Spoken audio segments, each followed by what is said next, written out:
Welcome in YouTube to DJ Deliberates on the Outer Worlds. We just finished the game. It was good. It was good. I'm not as hyped as I was after like Cyberpunk or Mass Effect Andromeda or even Outriders World Slayer.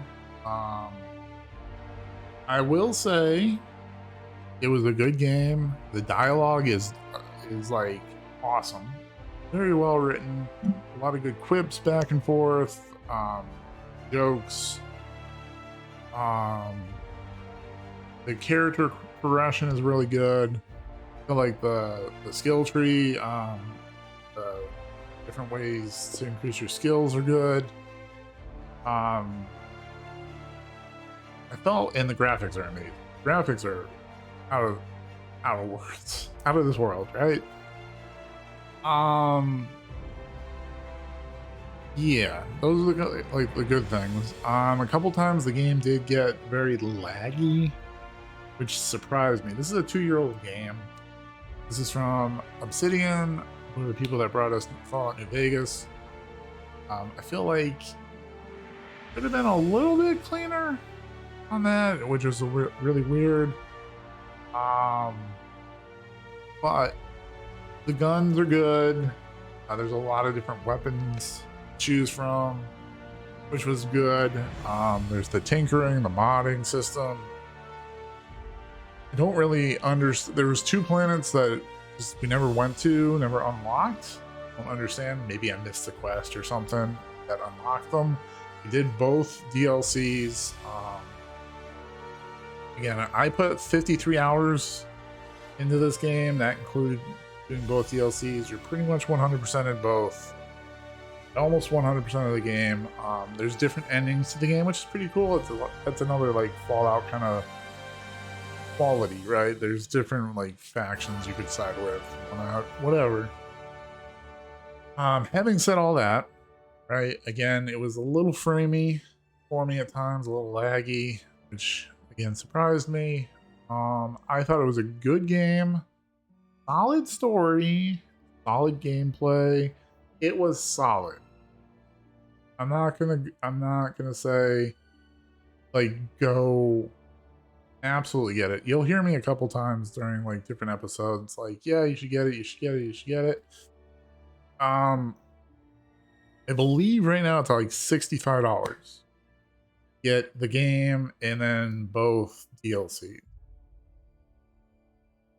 And as I just told you, we put about 53 hours in. For me, a good way to tell is if a game's going to be worth it is if I'm paying $65, I want to play at least 65 hours, if that makes sense, like $1 a minute kind of thing. So it's a little under on that. If you can get it for say like $40, the base game and both DLCs, then yeah, it's worth getting. It's worth getting. You'll have some fun with it. The stories are good. Again, the dialogue is good. The graphics are amazing. Guns are fun to use. The companion abilities are good. There's also not much.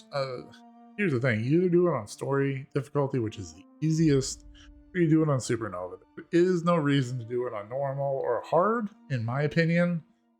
There's just no real difference between outside of making things harder, right?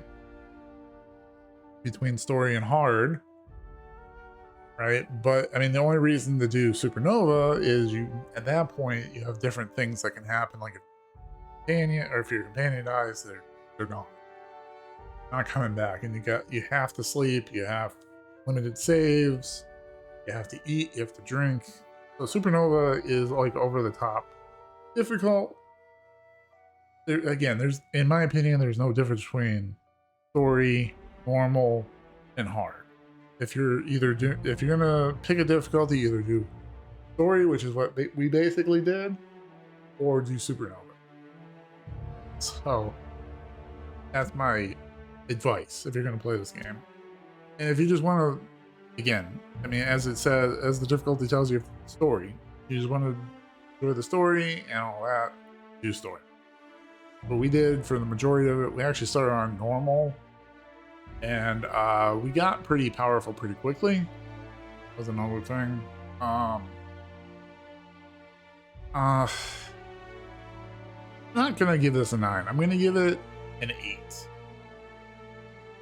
I'm gonna give it an 8. 8 out of 10.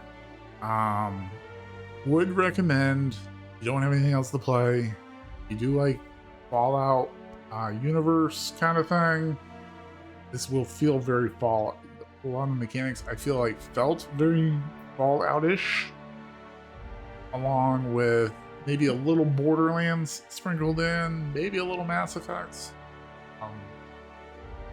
But for 65 bucks, I would just wait for it to go on sale. And at this point, it's like already a couple of years old. You might as well, you know, give it a chance. I believe it's on Game Pass. If it is, give it a go.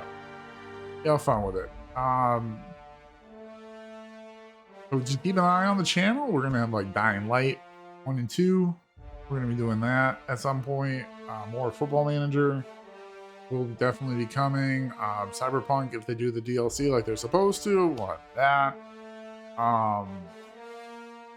Tiny Tina's Wonderland, maybe. I was excited to try to get some NBA 2K up, but it doesn't really want to record itself or to record very easily. Yeah, so hopefully you've enjoyed the series. There is a playlist if you want to check out the whole thing. Again, I'd give it like an 8. And if you can get it for like 40 bucks or less, or the equivalent in your country, I would say, and I mean 40 for the game and the 2 DLCs, I would say go for it. The music's great as well, but we had a lot of fun, no regrets. I mean, I put 53 hours into it. I was at the end kind of pushing to just get through it at that point because I was just like, I really do want to move on to something else. I put a lot of, but yeah, go ahead and hit that like button, and if you're new to the channel, hit that sub button. Check you out in the next series. Bye bye.